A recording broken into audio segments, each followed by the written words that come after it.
Muy buenos días, queridos seguidores, miradores, oidores, etcétera, de la Comuna de la Palabra.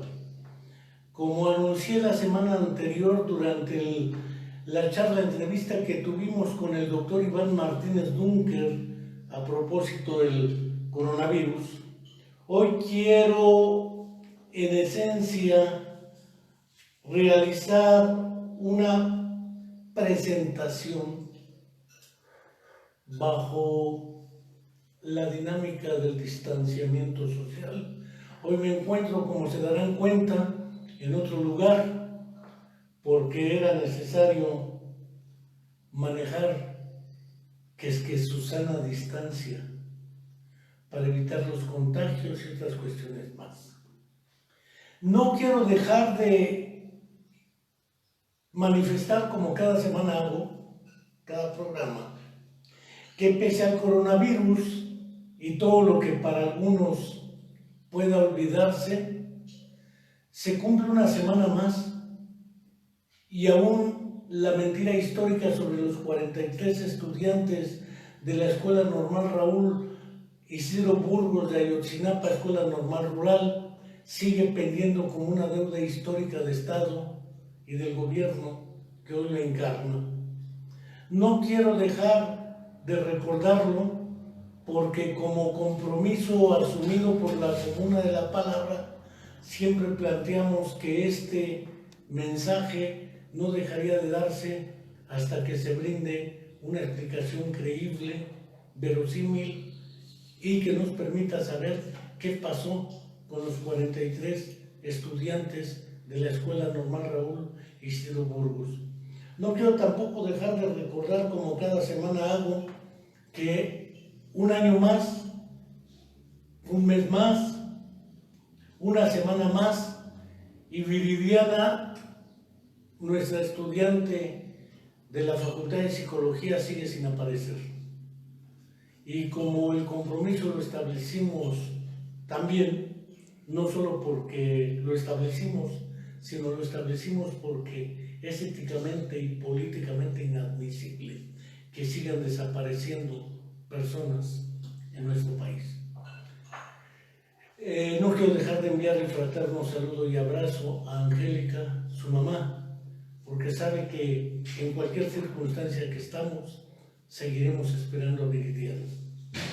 No quiero dejar de enviar un fraterno abrazo y saludo a quienes desde Barcelona, quizás el doctor Jordi Peña Casanova nos siga algunas ocasiones, en Alicante al doctor Juan Carlos Arango Lasprilla, en el País Vasco a Jesús Cortés, al propio Diego Rivera, a la Iene o la Barrieta Landa.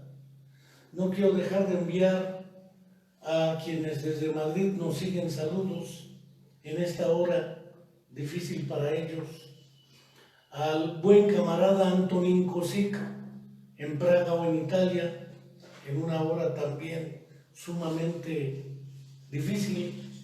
No quiero dejar de enviar saludos a Walter Rodríguez Irizarry y Rafael Olivares Rentas en Puerto Rico.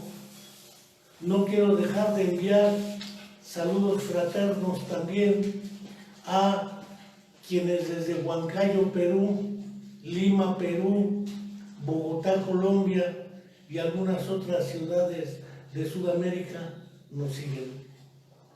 A Aldo Campo en Chile, a Juan Jesús Güere Porras en Huancayo, a Juan Carlos Restrepo en Colombia y algunos otros más.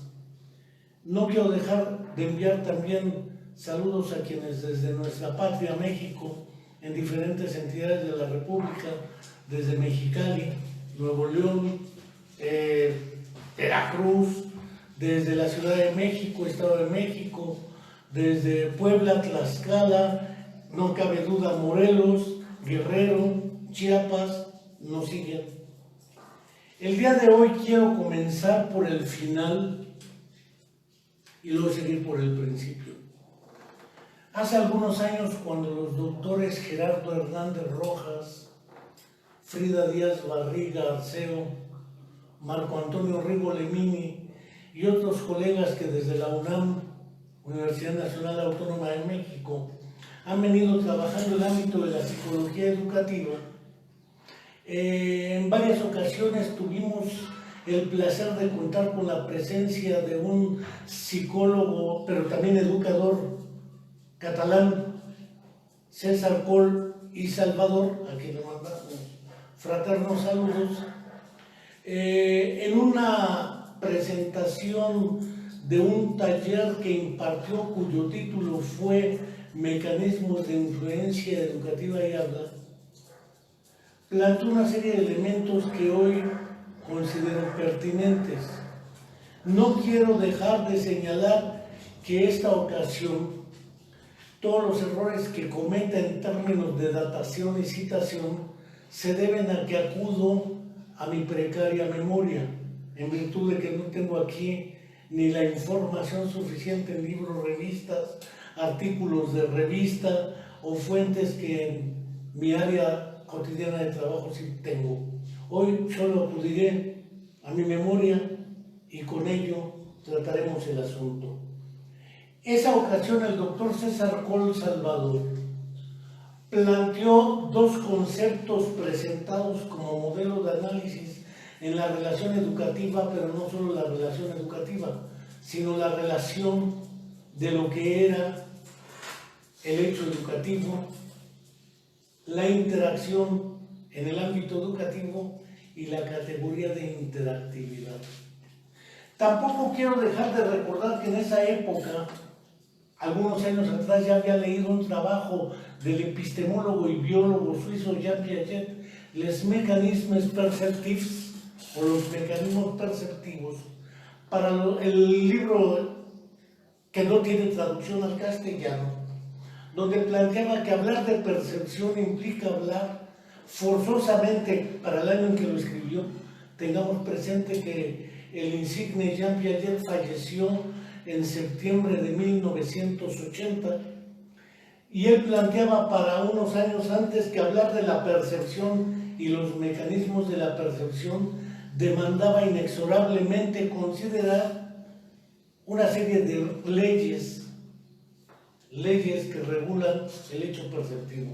La primera, que no cabía duda, era que para hablar de percepción tenemos que reconocer la presencia simultánea espaciotemporal de un sujeto percipiente, un objeto perceptivo o perceptible, un campo perceptivo y una actividad perceptiva.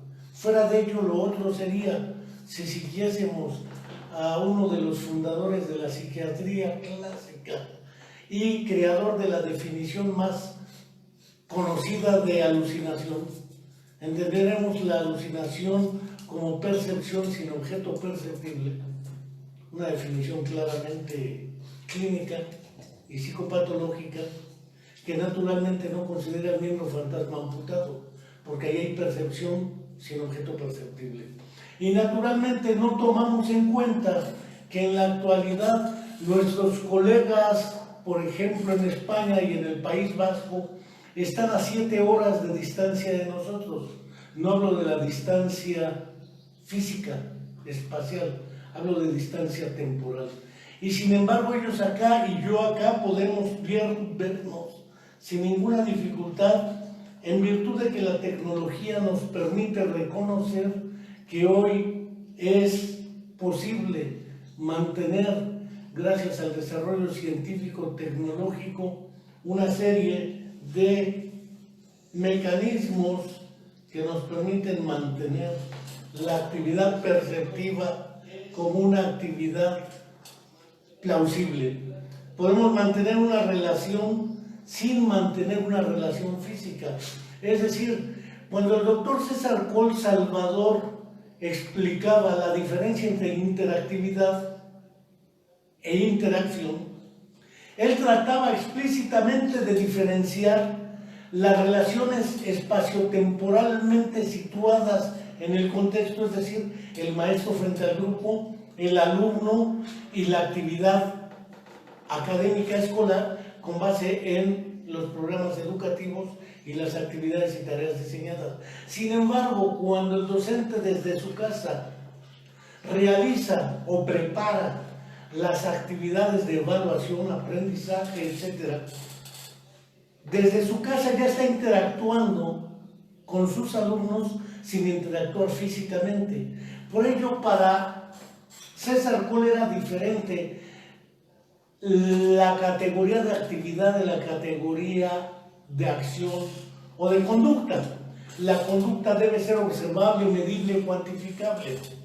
Cuando hablamos de distanciamiento social, ahora que se ha creado la figura de Susana Distancia, ahora que se habla de distanciamiento social, para algunas personas se vuelve una situación aparentemente inédita, porque no hay posibilidad alguna de interactuar vis a vis que no sea con una distancia de 1,5 metros en algunos lugares, en otros lugares de 5 metros, depende de los mecanismos de explicación y comprensión del comportamiento del virus COVID-19.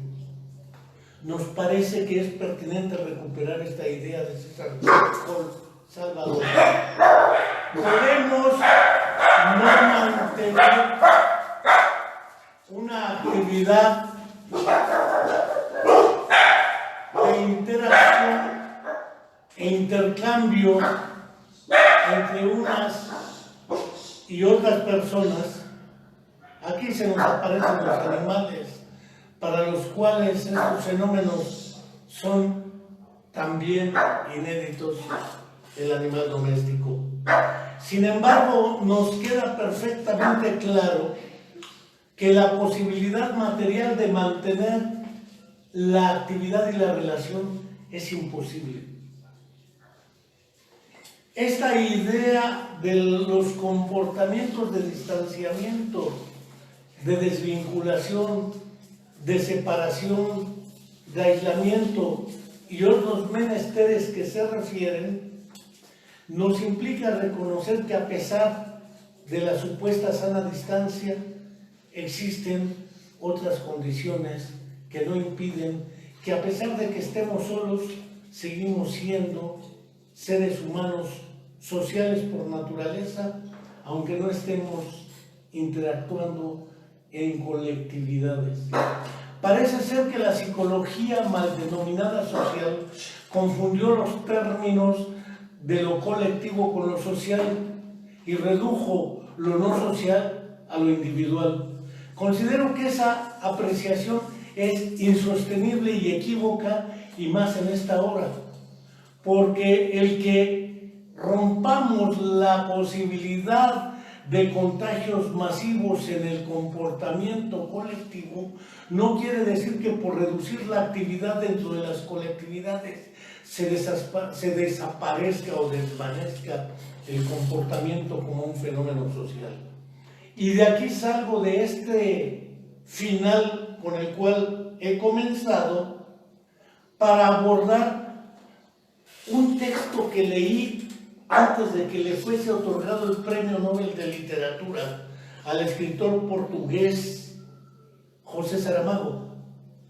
Antes de que se le otorgase el Premio Nobel de Literatura, tuve acceso a su novela, lo que es Ensayo sobre la ceguera, que muchos hemos ya leído.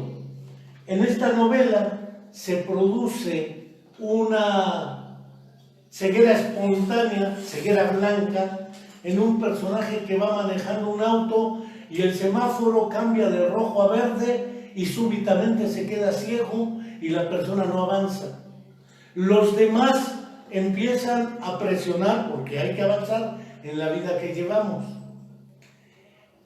En la dinámica de que llevan a su casa a esta persona, porque se da cuenta que se queda ciega, los primeros que tienen contacto con esta persona, incluyendo a su esposa, se contagian súbitamente, y es un contagio que se produce como un miasma ante la mirada, no por vía respiratoria, solo con ver al ciego se contagia uno de la ceguera blanca. A la vuelta de 30 días, la ceguera ha batido la posibilidad de ser considerada epidemia y se transforma en pandemia. Las naciones tratan de instrumentar un mecanismo de distanciamiento social y de aislamiento, particularmente de las personas contagiadas, para evitar que contagien a más. Esto hoy lo he leído mucho como una sugerencia técnica para enfrentar la pandemia. Recuerdo, según narra José Saramago, que lo que hace entonces el ejército es ir identificando a todas las personas que ya padecen la ceguera y que pudieran ser fuente de contagio para quienes no lo son, y encerrarlos en un lugar que tenían abandonado, que curiosamente hubo sido hospital psiquiátrico, que curiosamente antes de ser hospital psiquiátrico fue un hospital para enfermos de neurosífilis y sífilis, y antes, curiosamente, fue el leprosario. Es decir, centros de aislamiento y reclusión de los infectados para evitar que contagien a otros. Parece ser que esa idea aún pervive en nuestro medio, porque muchos comentócratas que se han vuelto súbitamente expertos en epidemiología, dijera López-Gatell, sugieren que se utilice esa técnica, aislar a todos y ponerlos juntos. Pero paradójicamente, antes de que se produjera la ceguera blanca, ya existía la ceguera. Y había ciegos que ya habían aprendido a comportarse ante la ceguera. Esto me recuerda que antes del coronavirus o COVID-19 ya existían otros coronavirus, ante los cuales hubimos aprendido a comportarnos. Y parece ser que quienes mejor recuperan esa experiencia pueden diseñar estrategias de afrontamiento. Un hecho parece ser incuestionable: el virus es el mismo, COVID-19. No cabe duda que en los diferentes países, las diferentes sociedades y las condiciones sociales, políticas, económicas, culturales de estas mismas son también diferentes. Por ende, pareciera ser que enfrentamos un segundo dilema, no solamente el que planteaba Saramago en el ensayo sobre la ceguera, el de detectar con pruebas y aislar a todos los infectados, porque eso para súbitamente la epidemia. Esa es la idea que describe José Saramago, que además ya estando todos encerrados, los ciegos que eran ciegos toman el poder dentro, porque hablar del aislamiento implica hablar de establecimiento de nuevas relaciones psicológicas, psicosociales y de grupo, donde son los roles, donde son los liderazgos, donde son las capacidades de autoorganización para mantener las condiciones de vida, también cambian. Y esto no está previsto en la estrategia sanitaria u hospitalaria o de salud. Pareciera ser que el problema se vuelve de aislamiento y entonces evitamos los contagios. El problema no solamente está ahí. Cuando citaba la idea de la existencia de los ciegos anteriores, ya sabían escribir en braille, ya sabían realizar aritmética con ábaco, sabían distribuir los alimentos que les llevaban y naturalmente sabían lo que era el sexo y la mujer. En consecuencia, al tomar el poder, asumen el control de los alimentos y a cobrar con sexo y a prostituir relaciones. Es decir, como hubiera planteado Albert Camus en La Peste, otra experiencia sobre esta idea de las epidemias y pandemias, que también saca fenómenos que caracterizan la estructura de la personalidad y características psicológicas de nosotros, los seres humanos: el egoísmo, el individualismo, la competencia y otra serie de características y rasgos que humanamente nos definen y nos diferencian, y que para bien, gracias a los estudios de primatólogos como Jane Goodall o como Franz de Waal, se ha demostrado que también el trabajo cooperativo y el altruismo son comportamientos que nos definen. en estudios realizados por ellos con primates de naturaleza, chimpancés, bonobos, monos arañas, orangutanes, macacos, se ha demostrado que no solamente existe el comportamiento violento, el comportamiento de competitividad que algunos han planteado como social darwinismo incorrectamente. El mismo Franz de Waal ha sido claro para diferenciar estas virtudes en el comportamiento humano que definen el trabajo cooperativo y el altruismo. No quiero tampoco aquí dejar de referir otro fenómeno que es importante en estas circunstancias y que no solo tiene que ver con lo que Albert Camus plantea, que no solo tiene que ver con lo que el mismo, por ejemplo, González Curcí, en su breve historia de la medicina, plantea todo un capítulo dedicado a las pandemias que desde la peste de Atenas hasta prácticamente la peste española o la gripe española, que ya publicamos en un artículo. Su nombre es incorrecto porque ni se dio en España ni era española. Lo que pasa es que, considerando que España no participó en la Primera Guerra Mundial, tuvo más tiempo de publicar y difundir el impacto de la gripe en española, que por lo demás devastó de manera muy significativa también a Europa. Se le llamó la gripe española y así fue. Desde la gripe española hasta prácticamente el COVID-19 hemos escrito en un artículo en las calamidades que nos han afectado como humanidad. Creo que han sido menos devastadoras que la propia gripe española. Hablo, por ejemplo, de la famosa gripe aviar, del H1N1, H5N5 y ahora el coronavirus. No quiero hablar del impacto de lo que fue la Santa Inquisición, que arrasó junto con las cruzadas y las guerras mundiales de manera más significativa y letal. Pero no quiero tampoco invalidar el planteamiento de acciones que deben sí realizarse para afrontar esta calamidad. El cineasta Óscar Menéndez, que conoció de cerca a partir de la vida de los presos políticos de 1968 en México, cuando, por ejemplo, el insigne y preclaro escritor y filósofo José, alias Pepe Revueltas, estuvo preso Luis González de Alba, estuvo preso Eduardo Valle el Búho, estuvo preso el filósofo Eli de Gortari, muchos estuvieron presos, y de ahí se empezó a demostrar que los sistemas penitenciarios, carcelarios, los sistemas de aislamiento impuesto físicamente a las personas tampoco han cometido de manera satisfactoria sus propósitos. No los han acometido porque Víctor Frankl, por ejemplo, en un libro que se llama El hombre en busca de sentido o en El hombre doliente, no los muestro ahora aquí porque no los tengo, y el mismo Bruno Bettelheim en un libro que publicaran en Barcelona que se llama Sobrevivir, los tres estuvieron en campos de concentración. Franco Bataglia estuvo en Italia preso, y naturalmente con ellos se ha demostrado que pese al aislamiento que se les ha tenido y bajo presión, hay una serie de rasgos y características psicológicas que tanto Bruno Bettelheim como el propio Víctor Frankl denominaron la idea del sentido. ¿Qué sentido tiene lo que hacemos?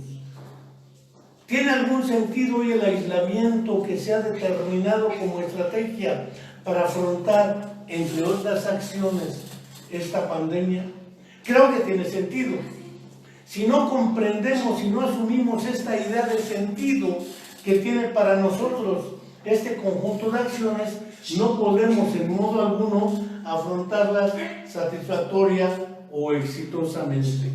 No quiero dejar de señalar a este respecto el caso del insigne Nelson Mandela, que estuvo 27 años preso y aislado, o el propio Pepe Mujica en Uruguay se la pasó 12 años también en aislamiento y tortura, y particularmente ellos sobrevivieron con dignidad, de modo tal que Nelson Mandela, además de los 27 años de prisión, salió a ser el presidente de Sudáfrica.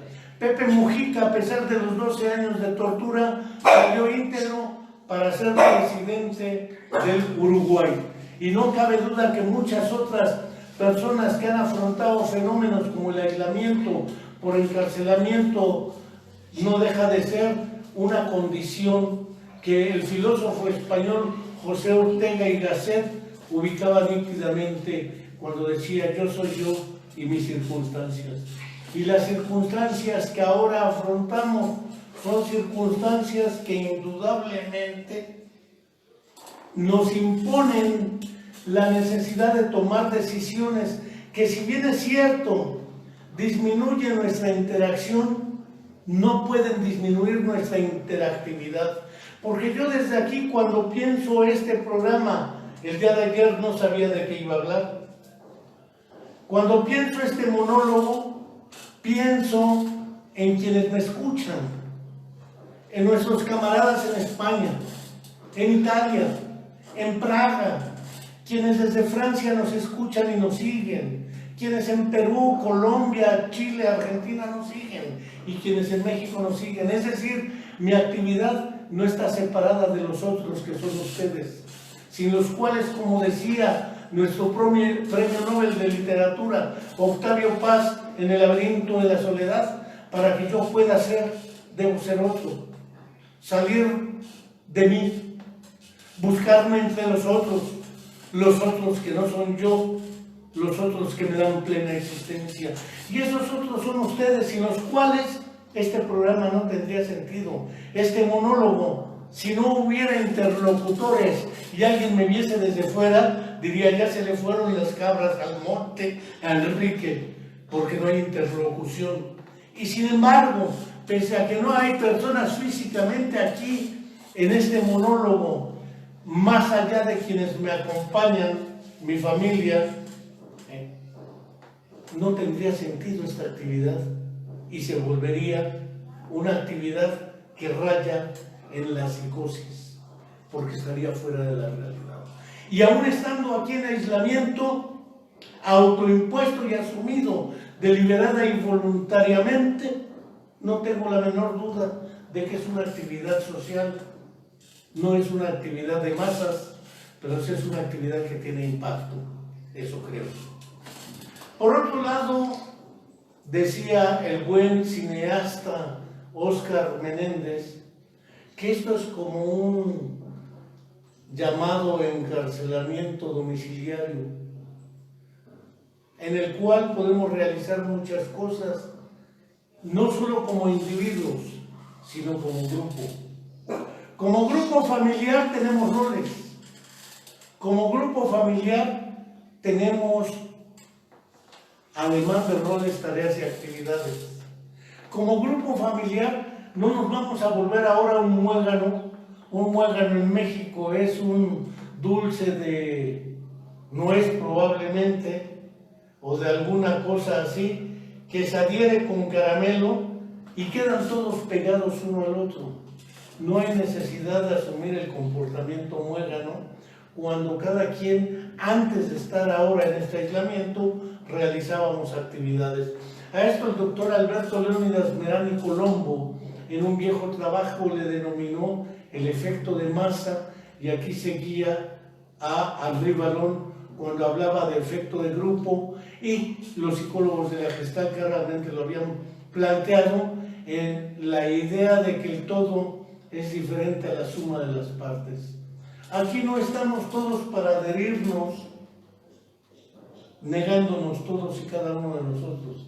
Estamos para que, a pesar de nuestras diferencias, divergencias y conflictos, podamos superarlos.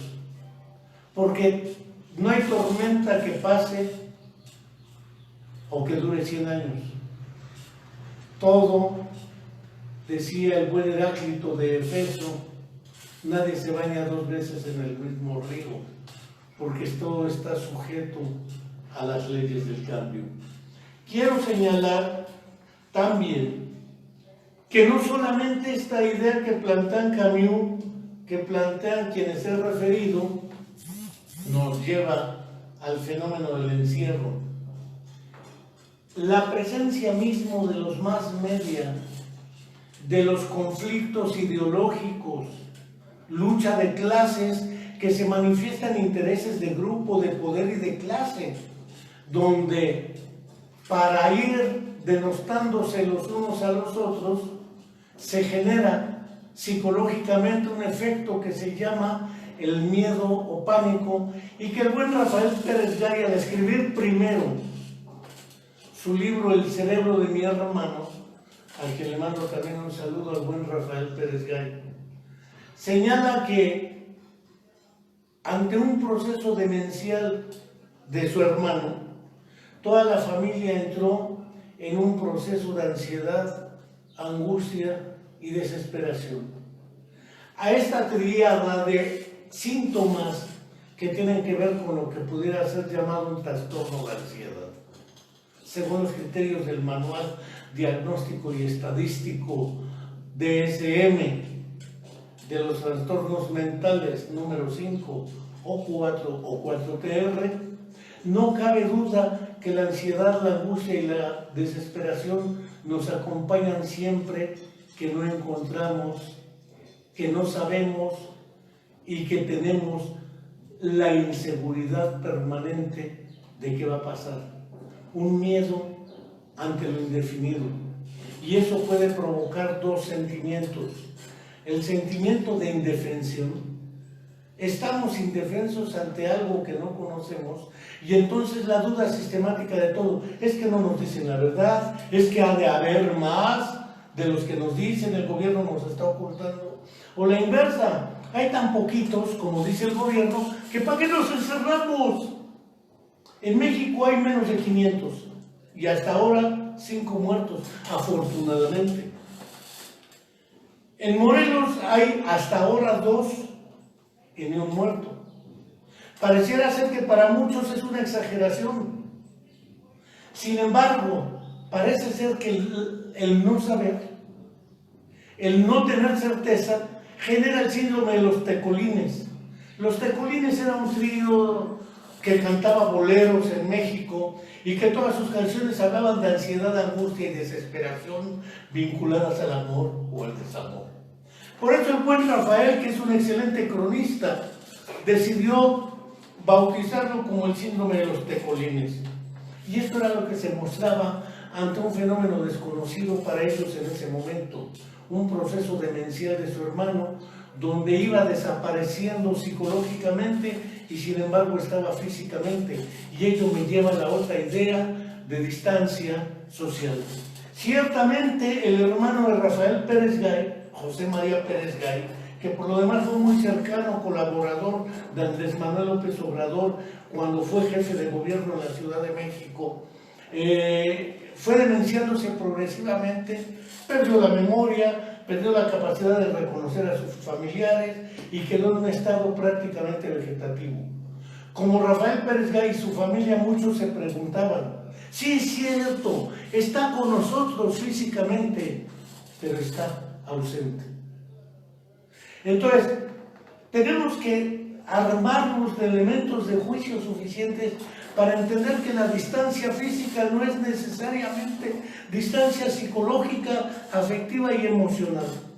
Porque además, como entre los neurofisiólogos soviéticos, uno que criticó acremente al conductismo, Piotr Kuzminovich Anokhin, en un reflejo que trabajó Pavlov, pero que ya no pudo desarrollar más en el periodo de Stalin, lo que llamó reflejo de anticipación, que después lo tradujo Anokhin como idea de futuro. Yo supongo que quienes son estudiantes en alguna universidad son capaces de soportar a sus maestros, a sus lectores de tesis, porque saben que si no lo soportan, no obtienen el propósito por el cual ingresaron a esa universidad 5 años. Y 5 años soportan todo con tal de obtener su título. Pareciera ser algo similar. Aquí esta idea de futuro es la que le imprime sentido a la actividad, como dijeran sabiamente Víctor Frankl, Franco Basaglia o el mismo Bruno Bettelheim, que al hacer el análisis se hicieron una pregunta: ¿cómo es que sobrevivieron los que sobrevivieron a los campos de concentración? Y no hallaron otra respuesta que la idea del sentido que tenía la vida para ellos. Y esta idea de sentido se estimó en dos tipos de comportamientos. El que creía en Dios dijo: es una prueba más de Dios y la voy a pasar. Por lo tanto, el nazismo y lo que son los campos de concentración no podrán aniquilarme porque Dios está conmigo. La actitud ante la vida no es suficiente para resolver los problemas, pero sí tiene un impacto que puede considerarse favorable en los sistemas inmunológicos y de resistencia psicológica. Los otros, curiosamente, fueron los comunistas, que argumentaban: al fascismo lo enfrentamos también en su terreno, en los campos de concentración, porque los movimientos de liberación no podrán ganar nunca si se rinden. Los casos más dramáticos podemos enunciarlos. Uno es el buen Stefan Zweig y su esposa, que en Petrópolis, cuando consideran que Hitler iba a triunfar en la Segunda Guerra Mundial, deciden suicidarse, porque ellos ya habían llegado a la desesperanza y la indefensión. Ya consideraron que hágase lo que se haga, Hitler y el nazismo gobernarían el mundo, y deciden quitarse la vida. Cuando el Ejército Rojo llega y libera Auschwitz, y cuando ya Alemania inminentemente ven la derrota, Hitler se suicida. No cabe duda que la idea de la desesperanza, llegue o no al suicidio, alimenta y favorece la depresión. Y la depresión ha existido desde antes del coronavirus 19. Por lo tanto, estas ideas de aislamiento, para quienes antes del aislamiento ya estaban más aislados, los adultos muy mayores que dependen físicamente de otros, personas con discapacidad que requieren forzosamente de otros para realizar cualquier actividad física, ya eran más dependientes, y naturalmente ante las barreras, dijera el buen lingüista Boris Friedman Mintz en México, lo que son los infiernos de la exclusión, que algunos llamaron las barreras arquitectónicas, las barreras ideológicas que hoy ignorantemente llevan a tratar de excluir a las personas que dieron positivo en el COVID-19 y que los tienen en aislamiento en su casa y que viven en unidades habitacionales. Hay gente que ya no permite que se acerque nadie porque vayan a contagiar. Los quieren dejar morir de hambre dentro. Regresamos a Saramago. Entonces nos queda claro que el problema no es solamente el aislamiento. El aislamiento trae consecuencias que serán transitorias. Pero ya antes del aislamiento existían problemas psicológicos como la depresión, como el síndrome de los tecolines, ansiedad, angustia y desesperación, que además, nuevamente, el buen Rafael Pérez Gay en su libro, algo así como Transportar la Noche, una cosa así que se me escapa el nombre, no me acuerdo, narra cuando él tuvo un diagnóstico de cáncer y qué hace a la hora de recibir el diagnóstico de cáncer. ¿Qué hace cualquier mortal cuando recibe la noticia de que dio positivo al COVID-19? Esto implica buscar mecanismos psicológicos de resistencia y de afrontamiento para poder tener una trayectoria exitosa de la pandemia. Sabemos que de todos los que se han contaminado, un bajo porcentaje con respecto a la cantidad total de la población del mundo, de los que de ellos han llegado al hospital y de los que de ellos han requerido cuidados intensivos y de los que ellos han muerto, a pesar de que los números son grandes y por cada muerte que se tenga se tendrá el impacto de tener que elaborar el duelo, más las circunstancias, no cabe duda que el buen Rafael tuvo el tino de hablar nuevamente de otro fenómeno que desencadena el síndrome de los tecolines, el dolor. Cuando hablamos del dolor, no solo pensamos en el dolor físico, pensamos en el miedo a la muerte, pensamos en el miedo de contaminar a otros, nuestros hijos, nuestros seres más cercanos o más queridos, sentimientos de culpa. Si no hubiera hecho esto, no se hubiera contagiado. Si no hubiera viajado a Francia o a Italia o a Estados Unidos, no hubiera llegado con coronavirus. Aparte de los sentimientos de culpa, el síndrome de los jefolines, ansiedad, angustia, desesperación. Y además de ello, la exclusión social por incapacidad ideológica de entender que a pesar de todo, dice Franz de Waal, somos solidarios y somos naturalmente no solo competitivos, podemos afrontar exitosamente esta calamidad con un impacto menor a lo que hoy tenemos con otras epidemias. Solo voy a mencionar una, aunque está localizada en África, y que es el paludismo. El paludismo mata cada año unas cantidades indecibles, indescriptibles de personas, pero probablemente como son de África, no los tomamos en cuenta, los sentimos lejanos.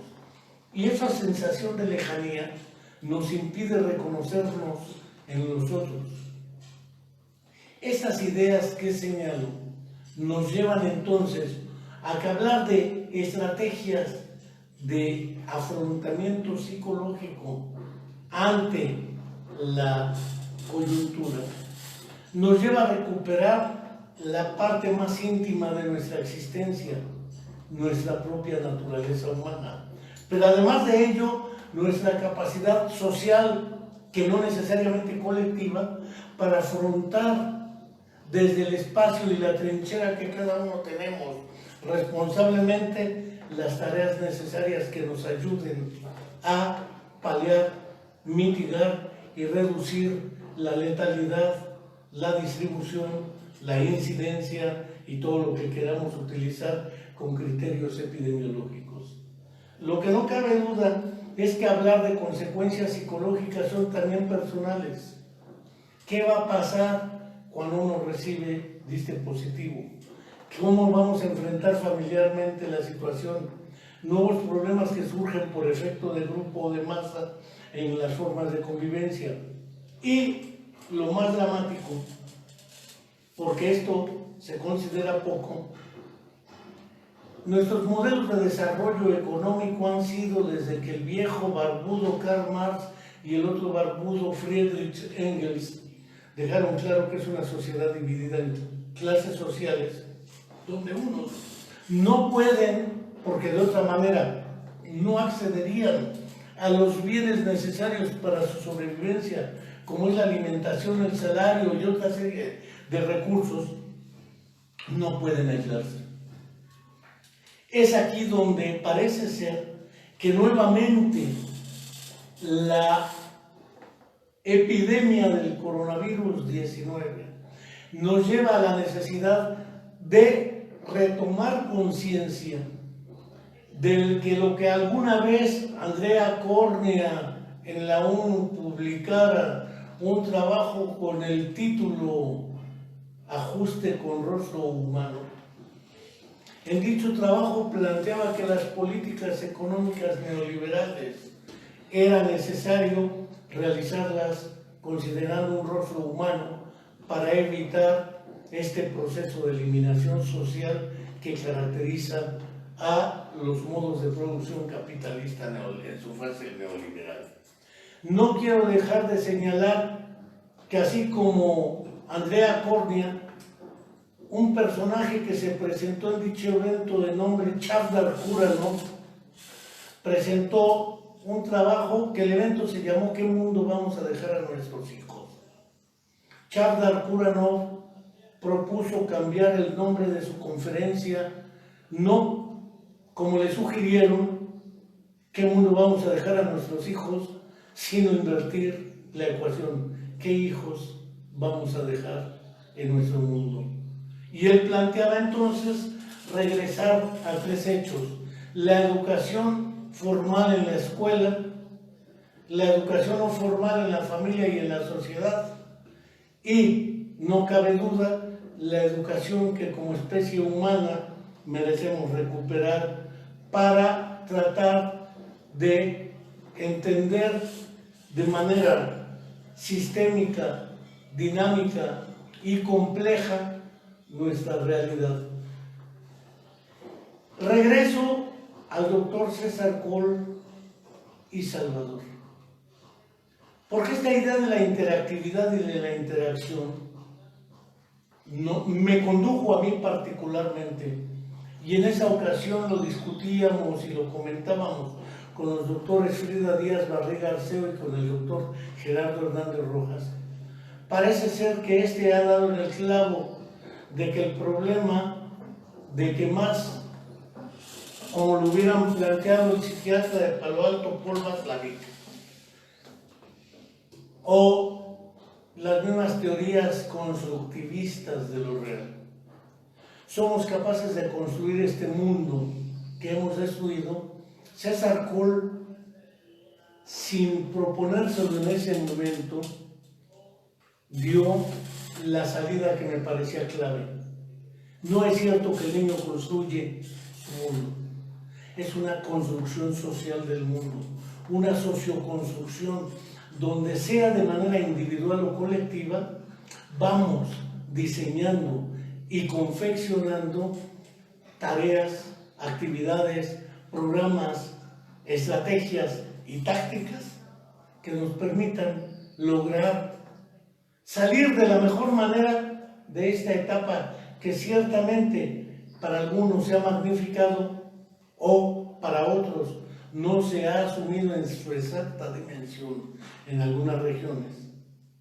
Cuando a la vuelta de la esquina veremos la búsqueda de responsables de lo que hoy vivimos, no hemos aprendido a reconocer que entre la actividad colectiva e individual no son mutuamente excluyentes bajo el supuesto de que la minoría se subordina a la mayoría. El supuesto es que nosotros no somos una minoría, somos la humanidad. No somos una mayoría, somos la humanidad, y es la que está en juego. Y esta no se enfrenta solo psicológicamente. El coronavirus tiene consecuencias económicas. Solamente preguntarnos de qué viven, dijera el buen Dagoberto Rivera, a quien le mando saludos, líder del Frente Auténtico del Transporte en Morelos. ¿Qué van a hacer los choferes, taxistas, ruteros, microbuseros, los trabajadores del transporte público si esta actividad baja? ¿De qué van a vivir los mercados cuando todo lo concentran los grandes centros comerciales para venta y acaparamiento? Regresar también a recuperar nuestra economía interna con los recursos que nuestros trabajadores requieren para asegurar su existencia. Si no pensamos en los aspectos económicos, en los aspectos culturales, en los aspectos ideológicos y reducimos al ámbito médico epidemiológico el problema, o reducimos al ámbito político mediático el problema, o reducimos el problema a los próximos procesos electorales, créanme, estamos profundamente equivocados, porque como dijera el poeta Walt Whitman, aquel que camine varios pasos sin amor, camina con destino hacia su propio funeral. Y creo que aunque sobrevivamos a esta epidemia, si caminamos sin esos principios éticos y solidarios hacia los otros, estamos caminando inexorablemente hacia nuestro propio funeral y estamos cavando nuestras propias tumbas y lápidas. Que no nos quepa duda que afrontar psicológicamente esto es, si tienes dudas, pregunta a fuentes oficiales. Si tienes miedos, háblale a quien puedas. Ahora contamos con los recursos que no se contaban antes: la internet, las redes sociales, el celular. Alexander Graham Bell, debo decirles, provenía de una familia de sordos y su esposa era sorda congénita. Entre sus fantasías animadas de ayer y de hoy, decía así, tuvo el sueño acariciado de diseñar una herramienta que permitiera comunicarse a los sordos. Dicen que inventó el telégrafo, por lo menos lo patentó, y lo podemos utilizar menos los sordos. Dicen que inventó el teléfono, y lo pudieron utilizar casi todos menos los sordos. Hoy, en el siglo XXI, gracias al WhatsApp, un sordo puede hacer un video y enviarlo por su teléfono a otro sordo y comunicarse. Las barreras de la relación y la comunicación las tenemos impuestas en nuestra estructura ideológica y psicológica. No estamos aislados, estamos guardando sana distancia. No estamos solos, hay otros yoes que como nosotros pudieran no sentirse solos, y entonces podemos intentar a través de las redes hacer lo que ya hemos aprendido a hacer. No se va a acabar el mundo con esto, de ello estoy seguro. Digo, no soy profeta, ni tengo las dotes de Casandra para adivinar el futuro, aquel personaje mitológico que tenía la capacidad de adivinación, y que, como el buen Sócrates y el buen mensaje antes de arrojar las piedras al oráculo de Delfos, decía: conócete a ti mismo.